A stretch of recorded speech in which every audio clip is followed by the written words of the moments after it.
Welcome to the Black Script Storytellers. My name is Kevin Marable, and today we have an amazing actor on with us today, Karon Joseph Riley. How are you doing today, man? Peace and love, King. What up, though? I am doing great, man. How are you doing?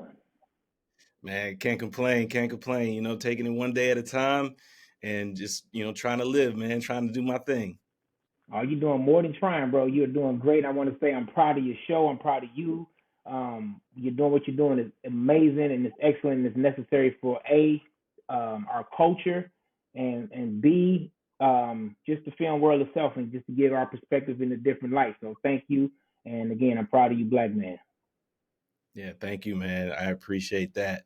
At the top of every episode, I like to begin with a question that I ask everybody. It's a very simple question, but some people might feel that it is rather difficult to answer. Are you ready? All right. And that question is, who is Karon Joseph Riley? Karon Joseph Riley is a man, an African man of African descent living in America, um, Mhm. a father, a husband, a brother, a son, a friend. I'm an actor, I'm a producer, a director, I'm a creative, I'm spiritual, um, and I think I'm just a good energy of life, man. I think that's who Karan Joseph Riley is, man. I'm positive. I'm all those things that and I work really hard to be who I say I am. Right, right. I like that, man. I love your answer. Um, Now, you've been acting since roughly 2010. Am I correct? I want to say that you Yep, began yep. your career after you uh, stopped playing football and you transitioned into acting. Yep. I retired in '08, and Okay. then shortly after that, I went into straight into acting. That was my acting has always been my goal. Football and Hmm. athletics was basically my side piece, right? And it was one of those things that when I was a kid, I played Puss in Boots in a play when I was in first grade, and I knew then I wanted to be an actor forever. And I started watching movies and just loving it and loving it and loving it. And then shortly thereafter, first grade, they found out I was a hell of an athlete. So everybody pushed me towards athletics. But even in athletics, I used that as a stage. I used that as performance. I used everything I could to constantly prepare me for the next step, was always the big screen and television and film.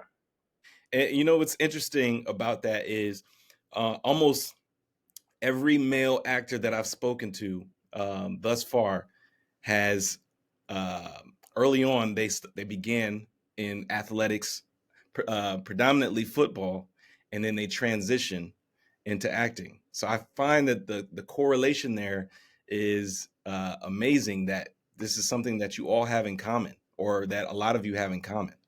Um, I would have never guessed that the two would have correlated at all.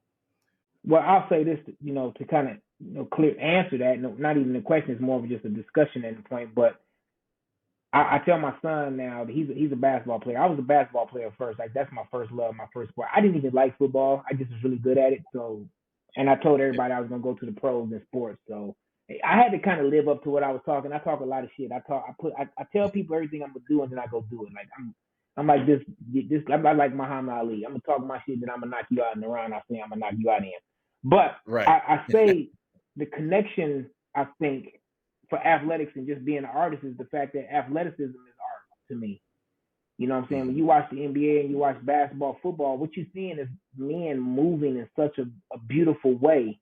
Athletes move their bodies in such beautiful ways. That's why people watch. People watch Right. to see an athlete flying through the sky or an athlete jumping over a guy and hurling five guys. That's poetry, man. That's music. That's like symphony, man. Everything is connected. And most Yeah. athletes are usually creative people because in order to be a great athlete, you're probably creative with your body. You creative. Michael Jordan was probably so creative. He was so creative. That's why Michael Jordan was Michael Jordan.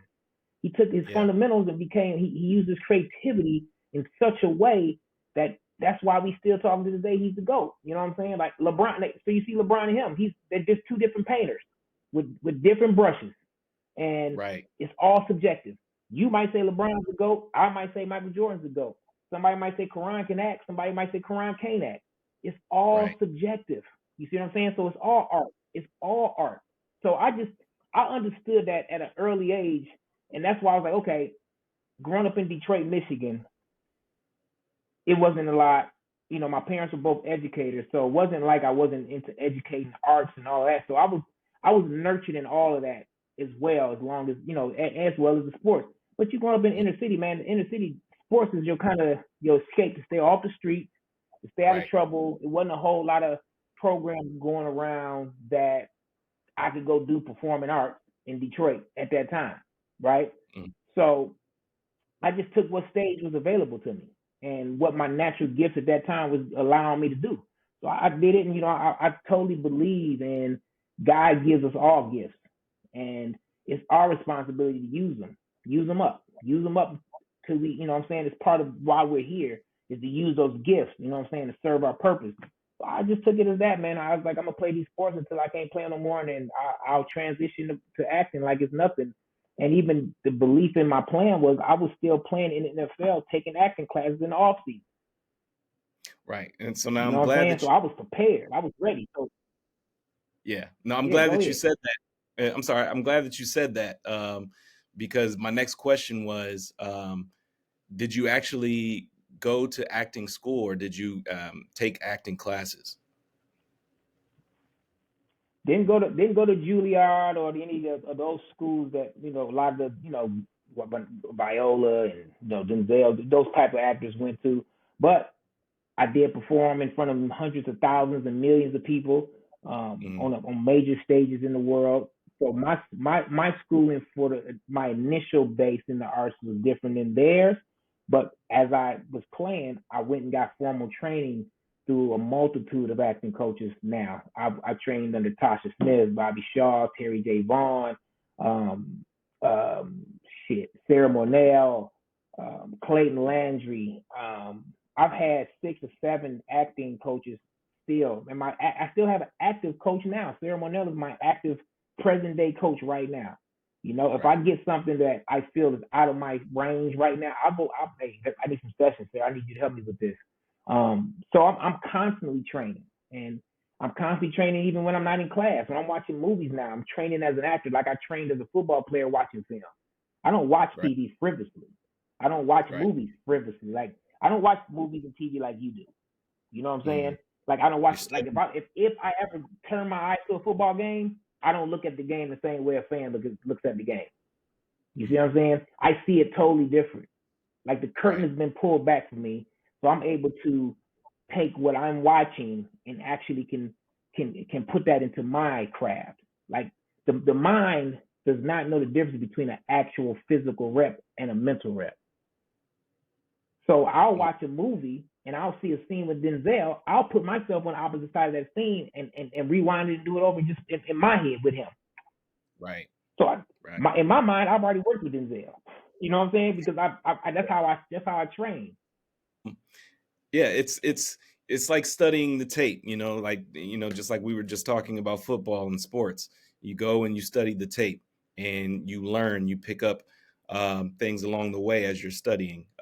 So you don't quite watch the movie, you put yourself in the movie or in the film or TV show and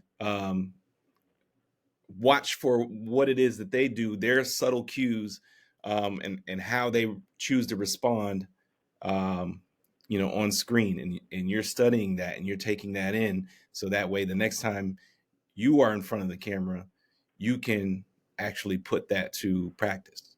And also if I have audition for a show that's on TV, right? Hmm. I'll go watch as much of that show as I can to get what's the cadence they're using in their dialogue. Every show, if you Hmm. notice, has a different cadence or different rhythm in the dialogue. Right. How are they lighting it? So when I do my audition, I'm gonna light it similar to how they shoot the show. So when the producers and the casting director sees my audition, they're like, oh, he looks like he's perfect for the show. Why? Because I lit it like you shoot your show.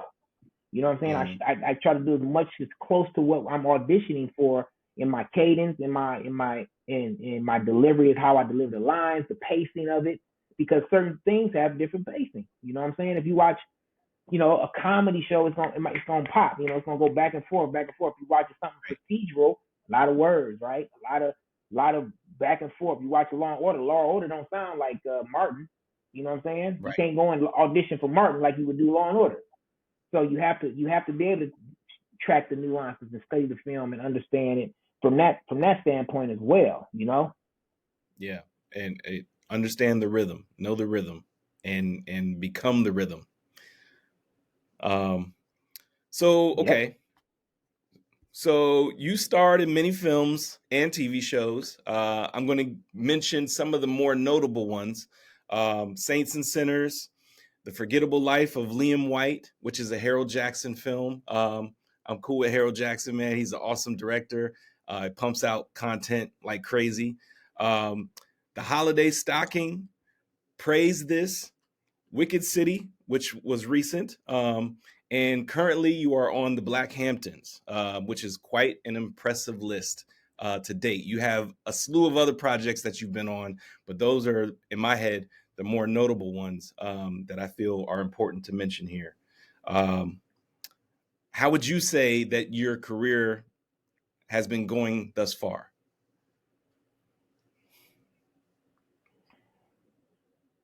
Don't you love it when a plan comes together?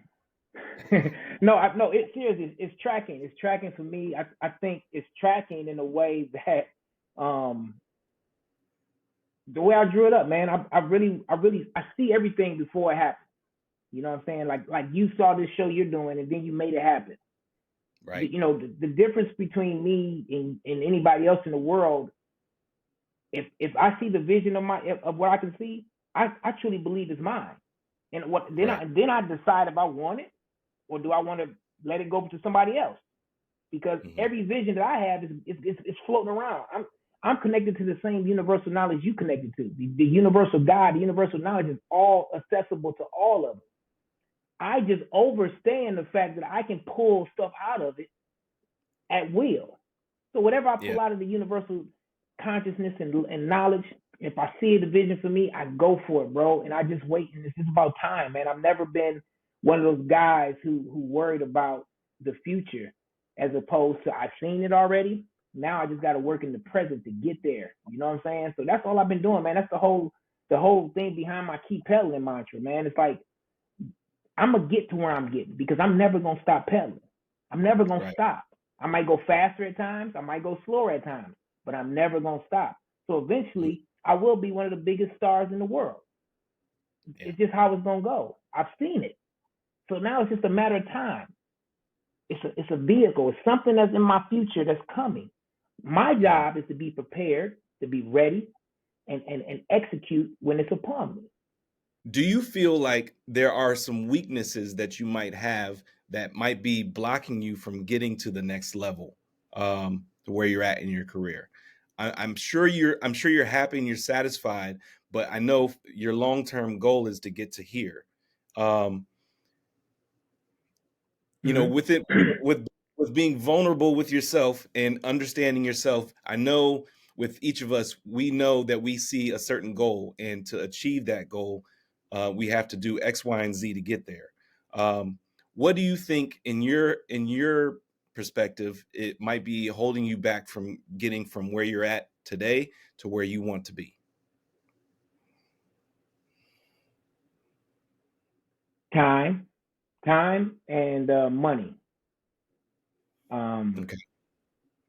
I've done enough now. I'm at the 14, 15-year mark of acting in my career. I'm at a point now where I've worked damn near every network, with the exception of the other side. You know what I'm saying? I haven't done a lot of network, you know, ABC, NBC, Fox, those types of shows. But again, I don't act for ABC, NBC, Fox because those aren't my shows. It's not a lot of representation on those networks for my people, right? Right. I'm not. Right. I'm not. I don't see myself being the world's actor. I see myself being my culture's actor. You know what I'm saying? Like I'm working to be the cultural champion for us, the actor who's gonna always put us in a great light with his roles, the actor who's gonna be always conscious of the message that I'm sending out to my culture. And I don't want to ever be beholden to somebody else's agenda.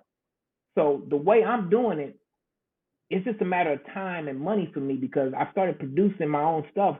Because the only way I'm gonna be the biggest star in the world for my culture is to control that narrative myself with my production team and my production company. And that's the narrative. You know what I'm saying? I study Will Smith. I study The Rock. I study those guys. Kevin Hart, all of them. What's the difference is I'm gonna take the long route and I'm gonna bet on my people. I'm gonna create content when I get the money to produce all the stuff I'm coming to produce. I have projects lined up ready to go. I got stuff moving. So eventually I will be able to control how you see me. You know what I'm saying? In a way that I will be able to control the narrative, control the trajectory. So at the end of the day, the best of us in this game control their narratives. You look at all of the top guys. Will Smith, they give Will Smith the script, and he has a script doctor that takes his script that they gave him and they make it fit him perfectly. They make the lines come out just how he likes them to come out, how it makes him the best light possible. That's what you call producing your dream.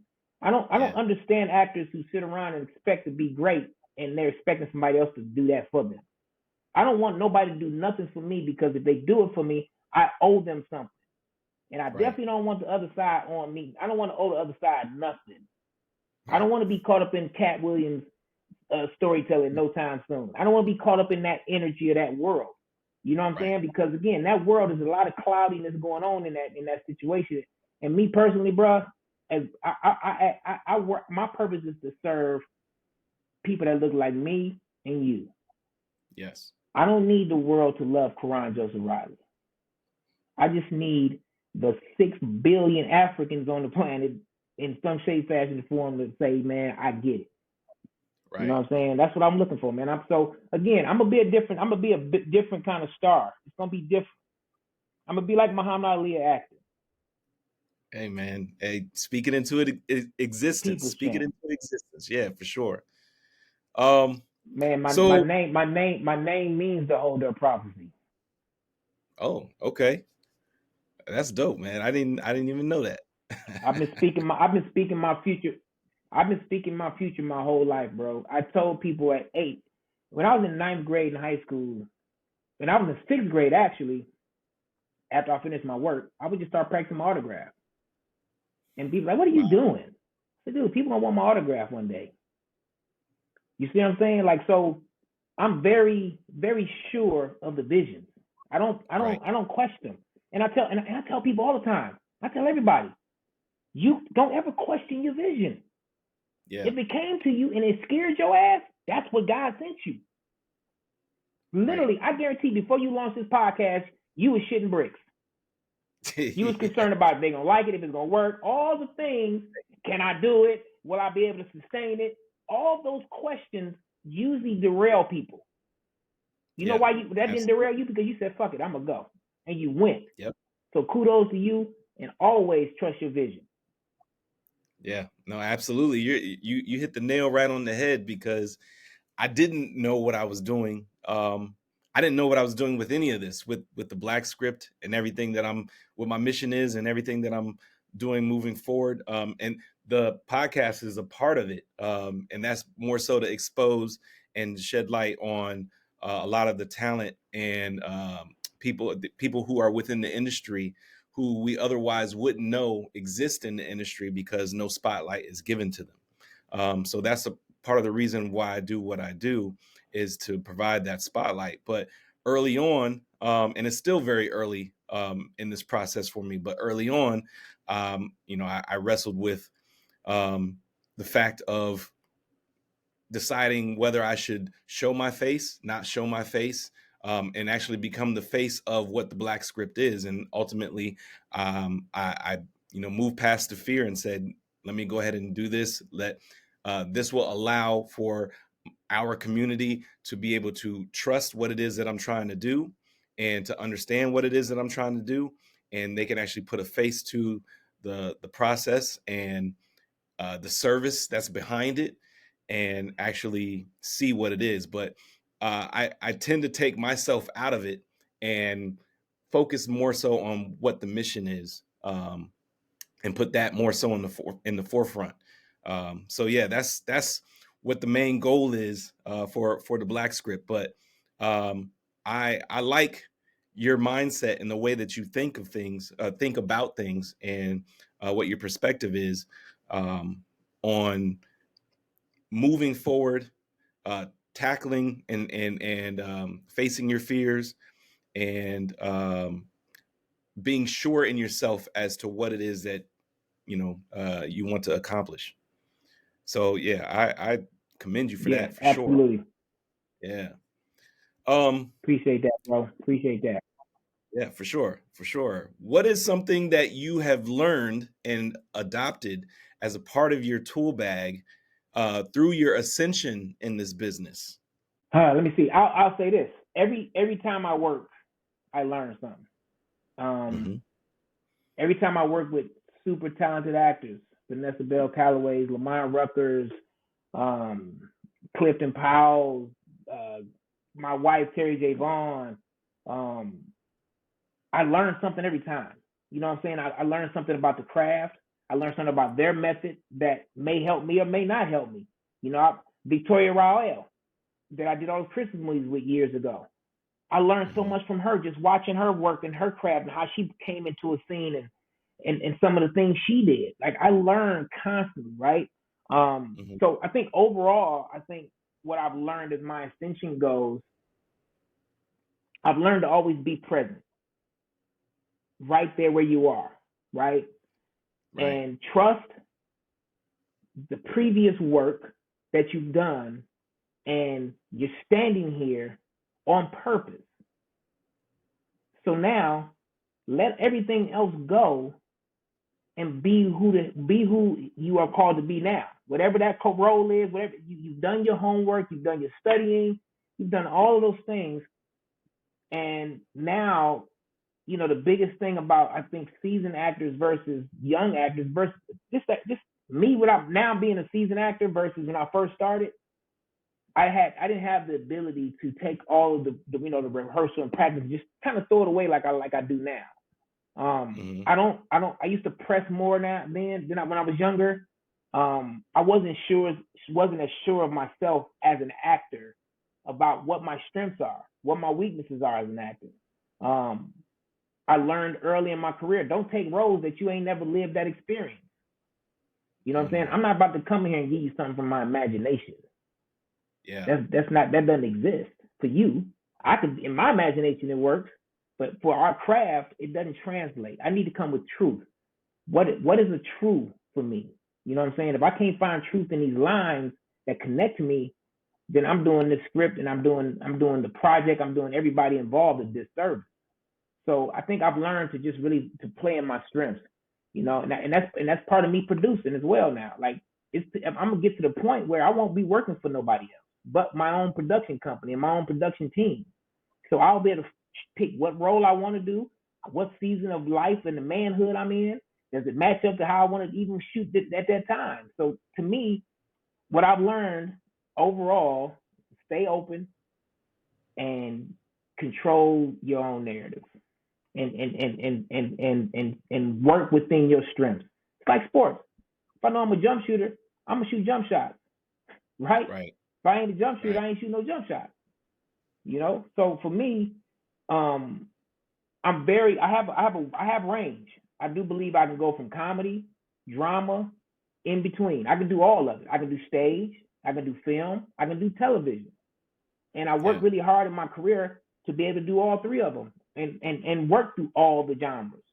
So Hmm. in a grand scheme, I can do everything. Um, the only thing I'm probably not the strongest in is like musicals. I wouldn't. Somebody asked me the other day, was like, "Would you do a musical?" I said, "I would. Why Right. not? Let's see if I can stretch myself. Let's see if I can, because I can hold a note. I can train Hmm. myself to do anything. Now, will I be Fantasia?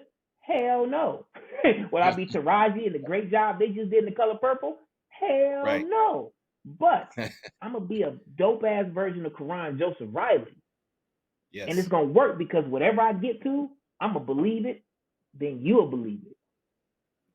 absolutely, absolutely. And to your point with musicals, would you rather it be a musical on film, or would you rather it be a musical on stage, on on in theater? Ah, man, yeah, that's a good question, man. I think if I had my first one out, I would want to be on film so I can at least Yeah, have the control of cut. right. I got editing magic. I have all the tools that come with film. So to Yeah. everybody who's watching this, the Broadway stage actors are the greatest actors of all. Trust me, guys, because there are no cuts, there are no takes, there are no do-overs. They have to be amazing that moment, that time, each time. So I tell people all the time, as an actor, if you're not really gonna take it seriously and work yourself and start on stage, I think every actor should start on stage. And Yeah. I think you should graduate gradually to that, learn that, television, film. They're all different, but they're all the same. And the difference Hmm. between the greatest actors on the planet, everybody knows how to go from each one.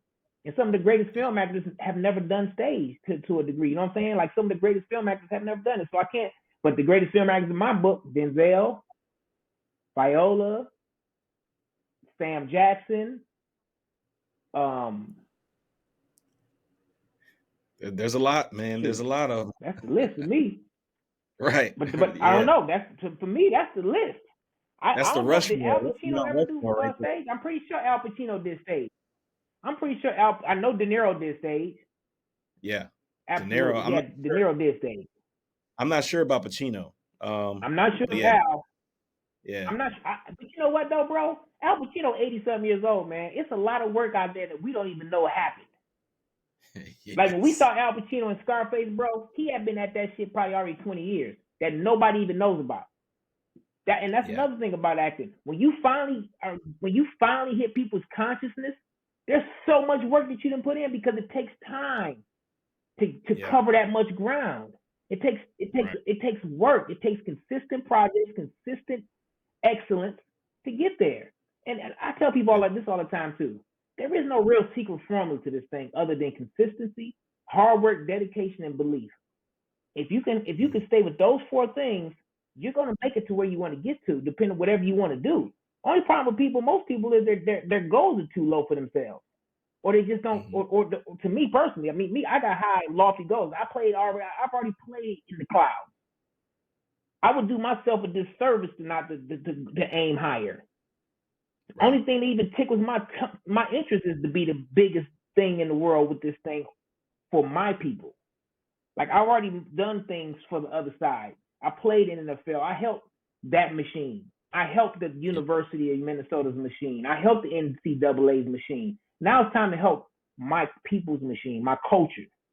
You know what I'm Right. saying? And I believe a man's purpose should always precede him. It should always be your purpose should always be in front of you as a man, and that's what you should always. That's you know what I'm saying. Like that's why that was important for you to be the face. You are on purpose. Stay on Right. purpose because your purpose precedes you. You know what I'm saying? It wouldn't have Absolutely. worked no other way. That's like your vision is your baby. You gonna let your baby be watched by somebody else? No. That's how babies get Right. molested and things bad happen. We don't want that. Yeah. Yeah. Now I know, you say you want to do projects for our people, and I've heard you mention a few times in this conversation that you have your own production company. Um, you also Yep. direct. Do you write as well? I write, Okay. direct, produce, and I act. Okay. So yeah, you are a Yeah. you're a multi hyphenate. You're the total package when it comes to producing a full fledged film. You can do it all. Um, have you produced And with my any team, project? I'll say this with my team. I write, but I got two brothers with me, and I would be remiss for any success to ever come to me without letting my team get in there. My partners, Lim Collins and Marcus Monroe. Them two brothers. If you think I'm talented, them brothers is shitting on me with as far as talent, man. They can write, direct, rap, sing, act. I'm like, man, a great head coach surrounds himself with more talented assistant coaches and people around him. You know what I'm saying? Absolutely. So for Yeah. me, my team, they understand like, okay, Karon may be the guy up front with the, the cheekbones and all of that and but our team as a whole is gonna make the whole vision come together, and each one of us will have our own, you know, our own places and flames that we can all, build off of each other and pull off each other. And that's how we've been building it, man.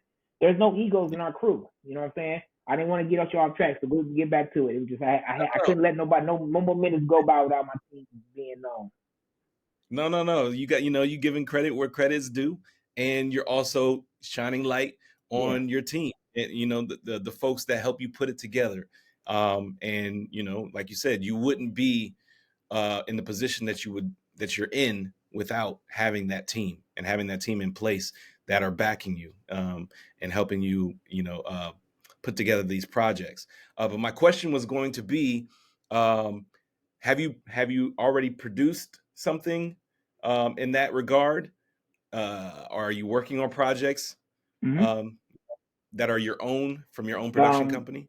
So so we already have a series on Tubi right now called The Bottom that we produced ourselves during the pandemic. After Okay. that, we produced 2 feature films with another previous partner of ours, Marcus Smoot. We're not producing together anymore, but we produced 2 feature films called You Should Have Told Me, which aired at the Peachtree Valley Film Festival just a couple weeks ago. Got a standing ovation. We're Wow. still looking for distribution on that. And then we did a dope Christmas movie called The Christmas Switch, which my wife directed. I starred in both the movies. The second movie, You Should Have Told Me, my partner Lim Collins wrote it. Uh-huh. My other partner, Marcus Monroe, played in it and worked on set and did all the things because of the team. Marcus Smoot was at the time, he was the executive producer on that. He was the one that brought the money to the table on those 2 features. So that's a good one. So then I also produced another series called The Vault of Terrors with another partner of ours, Mike Allen from All In Films, and I directed that feature. I directed that one. It was a one and done. Like it was gonna be. Remember Tales from the Crypt? We did something like Tales from the Crypt. Um, Yes. so that's Yeah. on YouTube if you guys want to go find it. It's on YouTube. It's called The Vault of Terrors. You put in The Vault of Terrors, you'll find it. It's a dope thriller. It's like 30 minutes short. It's amazing. I directed that with my partner Mike Allen, and also I directed the episode of The Bottom, the series that my partners Lim Collins and Marcus Monroe. We did that one over the pandemic with our own money. We got our team together. We shot 4 episodes. We got it put up on Tubi, and proud of it, man. We understand that whatever we're doing in the moment is just that moment, and we're doing it to get to the next moment, to be bigger the next time. You can't get to the 20-30 million dollar movies if you can't do a $200 movie. You know what I'm saying? Absolutely. Or a $200,000 movie or a $400,000 movie. You know what I'm saying? Those 2 features we produced, but they were in the mid, $500,000 range. You know what I'm saying? Wow. If you think you're gonna produce a $10 million movie and you can't produce a $500,000 movie, it ain't happening. You almost Right. have to go in that step process to get to that point. Because the one thing about success is if you skip steps and you get somewhere where you ain't supposed to be, you're gonna get exposed. It's life. You can't. I don't want to be exposed as not knowing something that I should know because I tried to skip some steps. So I'm gonna take the process. I enjoy the process, and that's what athletics gave me. Athletics taught me to enjoy the process. Enjoy Right. being in the gym with nobody else, no cheers, nobody cheering, nobody clapping, and you put the work in. That's the journey, man. That's because this is what I've learned. I made it to the NFL. It was the most miserable time of my life. Wow. Yeah, So that's I tell crazy. people all the time, Yeah. enjoy the journey. The journey is there because once you accomplish it, like man, once I become the biggest dude in the world as far as that for our culture, and everybody's looking at me, the people champ, and everybody's I'm probably gonna be like, oh my god, oh my god, you know what I'm saying? And then I'm gonna miss these kind of conversations. I'm gonna miss the simple things of the journey. You know what I'm saying? Being on set with me and my team, and I'm holding the umbrella over the camera because it's Hmm. raining. I'm gonna miss those moments because as you Right. get bigger, nobody's gonna let you hold an umbrella. You know what I'm saying? It's like, dude, those are the things I do. I still do that on purpose so I can stay there because I love that part of the journey. I don't want to ever get too high up the mountain to where it's just hard to breathe. Ain't nobody else up there with you. I did it already, Right. so I know. I want to bring as many people with me. That's why I got my partners with me now. I don't want to be successful by myself. Yeah. I don't want to. I don't want to be that guy by myself. Right. Right. Well, let me ask you this. It's Um, boring. It's boring. Who the hell wants to party by themselves? exactly. Yeah. Nobody wants to party by themselves. That's for sure. And everybody who is successful and has reached the top, or for our point of view, what we deem as the top, or there's nobody above that person. They all have that same common phrase: is that it's lonely at the top.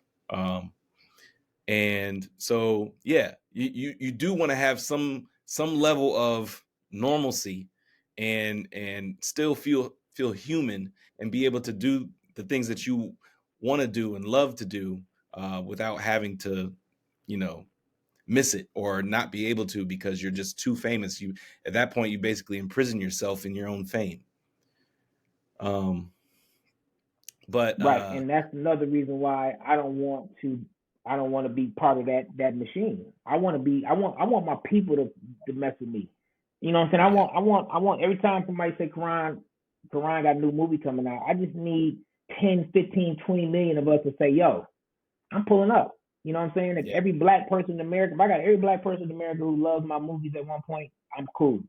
You know what I'm saying? I don't need. I'll be happy. I'll be cool if everybody loves them. But right, I'm a realist. I'm not making movies from everybody's perspective, and they haven't made movies from everybody's perspective ever. The other right, side has never made movies for everybody's perspective, and there's right, never been any problem with that. It's show, and I don't have no problem with it. I enjoy most. I enjoy all them. I enjoy a lot of their movies. yeah, You know what I'm saying? Because again, at the very bottom component of all of us, we're all human. So right, we all get scared. We all love. We all hate. We all fight. We all do all those things. So again, I can appreciate everything. But hmm, but for me, I want to be able to inspire the little black boy or little black girl to see more in themselves than what the world is showing them, because the majority of the world is not showing people that look like us that we have value. And that to me is part of my purpose. I'm not going out there marching. I'm not going out there trying to change no bills in this broken government. I'm not doing hmm, any of those things that haven't worked. I'm going to use my talent as an artist to create narratives, to get a little black boy or a little black girl to go look up their history because they saw something in my movie that was intriguing, and it enticed something in them because it's speaking directly to them because I'm giving them something that they haven't had. You right, know what I'm saying? Like Lena Simone said it, dog. It's my job to compel my people to look deeper. It's my job to do that, to compel them to look deeper in themselves and see their greatness, to see who they are. You know what I'm saying? I study, I read, man. I know our history ain't started with no man slavery in 1776. oh That yeah, was just a no, guy. We what we're living through right now is a speed bump right, compared to what we've already contributed to the world. See, hmm, they don't give us what we contributed to the world. The dumbest African gave the world algebra. Come on, let's just talk this foot on the table for real. You know what I'm saying? Let's just talk about it. You know what I'm saying? Who Imhotep was the first genius on the planet. They try to give it to every Greek in the world. Let's just call it what it is. They came, took the knowledge, and then it just basically just took it and made it theirs. yeah, See, but I read past that. I go past. I read the book that they don't hand me. If they hand you a book, yeah. ask It's yourself, is it it's a something that's gonna diversion. help you beat? It's gonna help you. I'm Yeah. gonna leave it there. I ain't gonna name no books. I ain't gonna name nothing. I'm just gonna leave it there. No, you're right. You're absolutely right. And that's how it's always been, especially So my within the job as an education. artist is to show you other ways. Yes, and I love that, Yep. that you want to show other ways and provide a different pathway to success, and for success for our people, people of color, and other underrepresented groups, because uh, the standard, or the machine is not really focusing on that. They'll put out a project here and there, and want to capitalize off of it, but they don't make it a point, or a conscious effort to um, you know do for our community, and make projects for our community. So I like the fact that you have your own production company, and you are working towards, you know, producing things for our people, and for our culture to be able to consume. And you already have a mindset and a goal to be a powerhouse at it. What's the name of the production company? Dedicated Prophecy Productions. Nice, nice. Yeah, I like that. Um, I like So that. we took my partners and my partner Lim Collins and my name, our meanings. My name means the holder of prophecy. His name means dedication. So we took those two and put it together. We just kept it simple. You know what I'm saying? You know what I'm saying? Who are you and who am I? What's our internal purposes here? You know what I'm saying? I've always been, my individual production, my individual company is called the Holder of Prophecy Productions, which is my basic business that I, do my. That's when they book me as an actor. You're gonna book me through Holder of Prophecy Productions. You know what I'm Right. saying? That's what I work under when I go to work. The collective company is Dedicated Prophecy. Yeah, I like that. Just keep And everything in the forefront. The mission yeah, statement is there. You know what I'm saying? it meshes, it clicks. It makes sense. It's not just two names you slap together. It actually has a meaning together. Um, so I think that's dope. And it's also spiritual to me because neither one of us Right. named ourselves.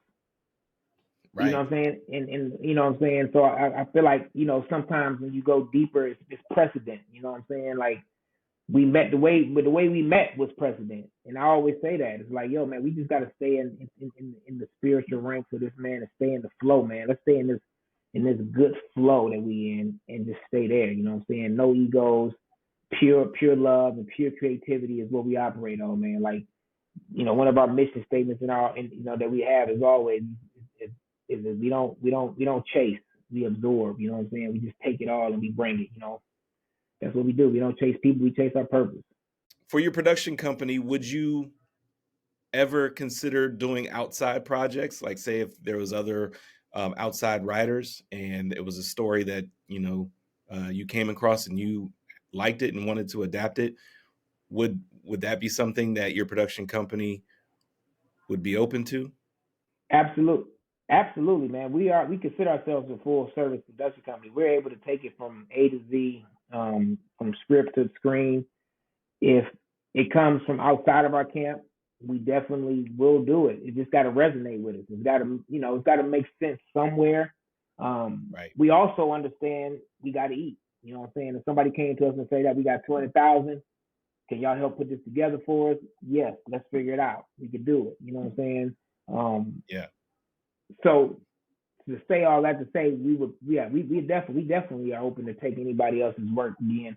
It's got to line up though. It's got to line up in an intrinsic way. It can't just be a money grab, and it can't just be something Oh yeah. that we don't have any interest in. You know what I'm saying? But if one of us have interest in it, then we can produce it. Like they wanted to do some reality stuff at one point because it was just that time where we was just looking to get something going. And I was like, look, man, I'll be there to help them do what y'all need me to do, but I can't really give y'all too much creativity on that. It doesn't pique me. It doesn't drive me at all. But I'll be there to, Right. put my hands in the dirt and do what I got to do. I make calls.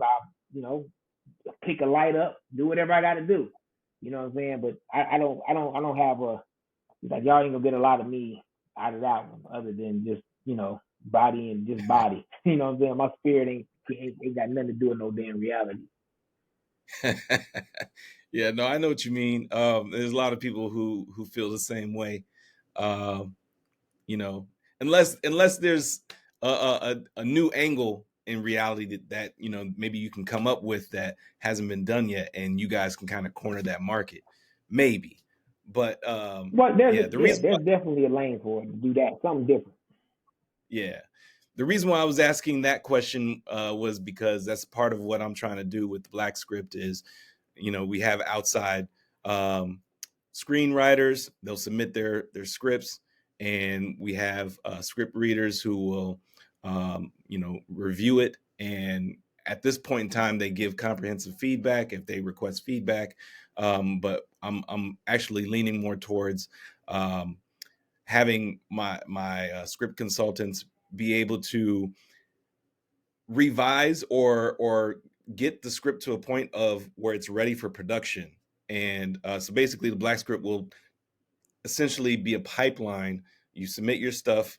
It can, if it's good enough and it's selected as vetted, we get it ready for production, and then we have filmmakers and production houses that if they're open to wanting to pick up the project, they can pick up the project and actually produce it. So it's actually, like you said I love earlier, that. A to Z, but it's a pipeline and it's a way to get more of our talent and more of our community out there, and produce more stories that we want to see. So that's the reason why I ask. And so I bring this up to almost everybody that I speak to, because that's part of what the mission of the Black Script um, is to be able to provide those services. And I want to get it to a point to where it's a full-fledged pipeline. And you also can come to the Black Script to get education. There's a pool of talent, whether you're an actor, a screenwriter, a director, a producer, casting agents. I'm working on pulling all of these people in from all across the country, and becoming a full service model. So whether you are a major network or you're independent, you can come to the Black Script and find what it is that you're looking for. So that's Man, I love that. That's an excellent vision, bro. I think that's amazing. Thank you. I appreciate it, man. Let's talk a little bit about a couple of the shows that you're on, because I also want to shine light on that, Okay. because you are you were on Wicked City. And you were in the episode. You were the handler in Wicked City. Can you explain a little bit Yeah. about what your role was? All right. So first, first and foremost, I'm going to shout out, Tressa Smallwood, the producer behind it. She's a phenomenal Black queen. She's a woman. She did her thing, and her whole team she put together. Dale Lewis, the director. The whole Yeah, cast was amazing. Chanel Mack was amazing. Everybody got to play with Shakita. Everybody in that Vanessa Bell Calloway, me and her, all we done been and played in 3 series together. We laugh about it now. It's like, dang, they just keep putting us together. I know. So Wicked City was basically, yeah. The handler came about. Um, they had two. This is the second season. The first season was Right. aired last year, 2 years ago, and Columbus Short played the handler in the first season. So each year Mhm. they were trying, I guess, to change up the handler, the bad guy of the season. And this year they called me and they was like, "Yo, we would love for you to, play this role."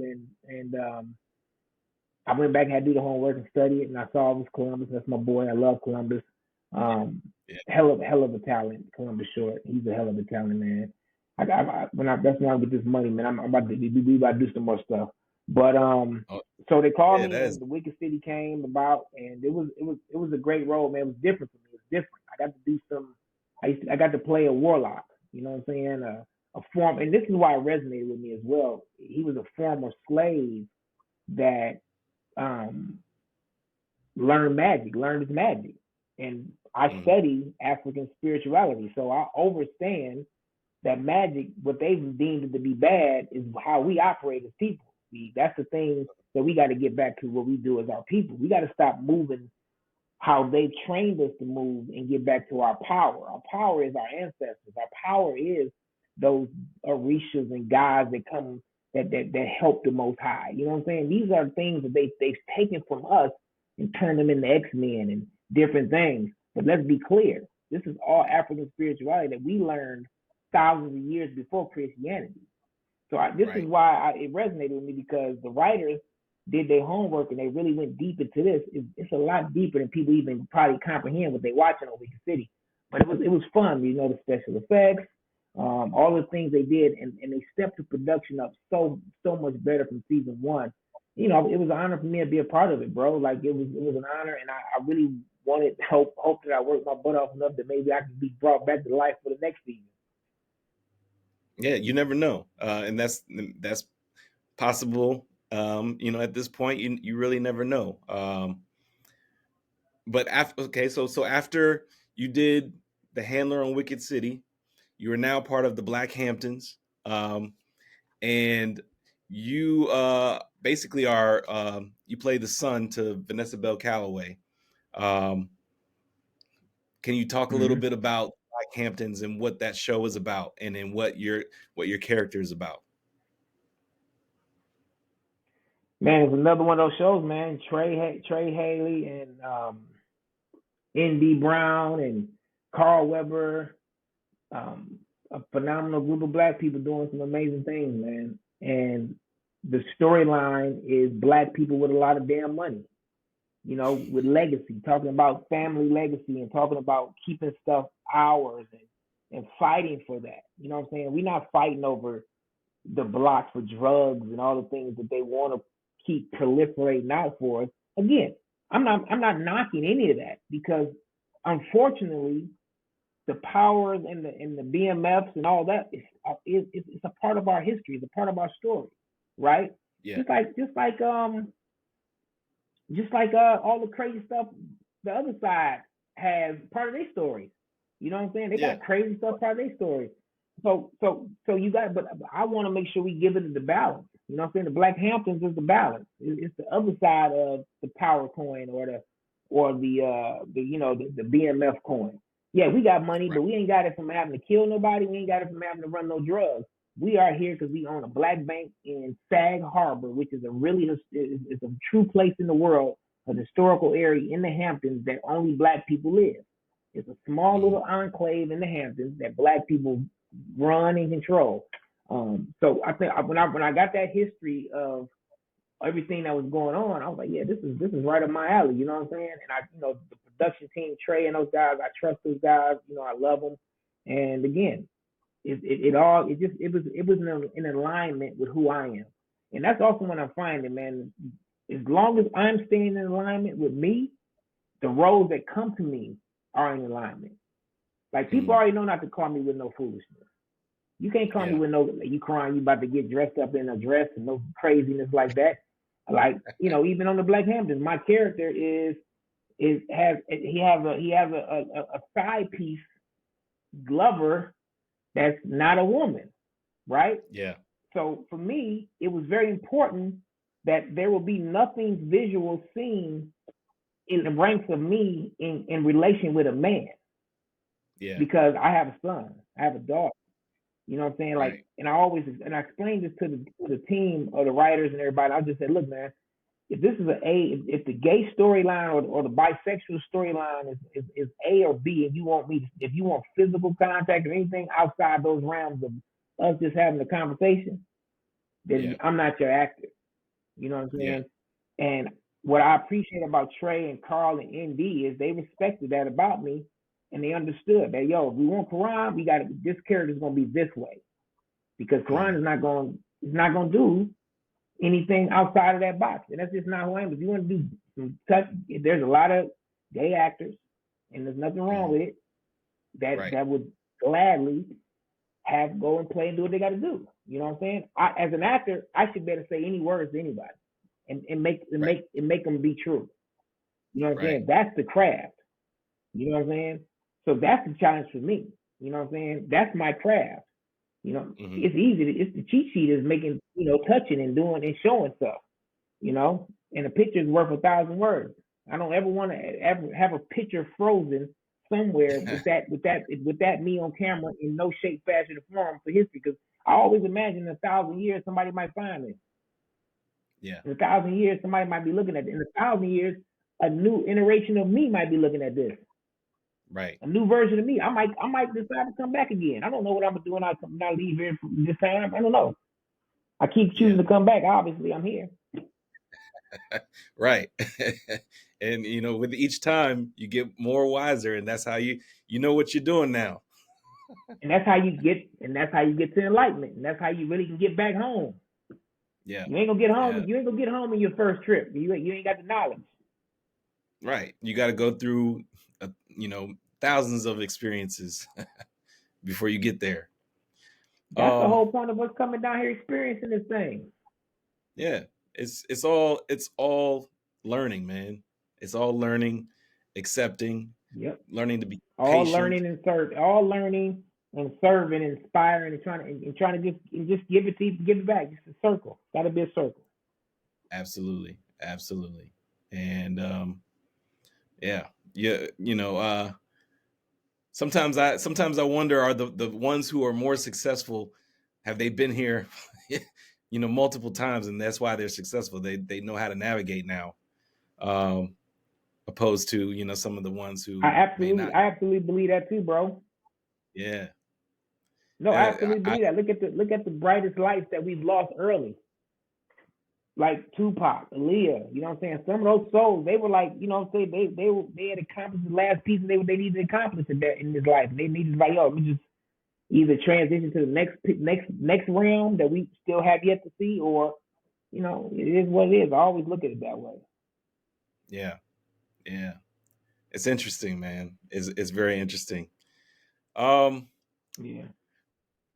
so okay, you were talking about roles, and how you basically, Mm-hmm. well, not necessarily how you select roles, but when you get a call and they approach you with a role, that's one aspect of it. But um from the audition side of things, how do you ho- or what do you look for in a role?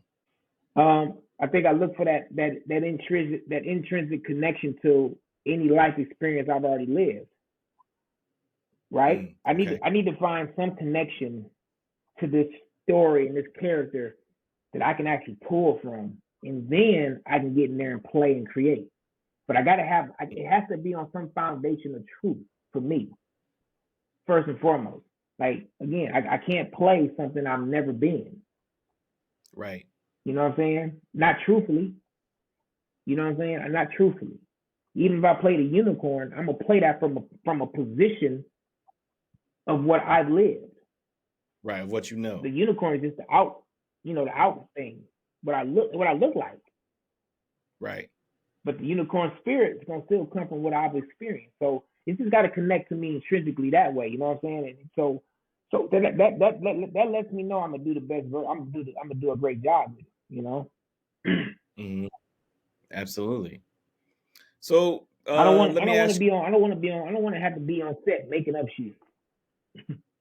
Oh yeah, no, no, no. You want to be absolutely sure in the role that you're taking on, and know it, inside and out, so that way you're able to, um, you know, give it your all and give it your best on a camera, without having to do a And million just be takes. free. Like I said, let it Yeah, go. Be free.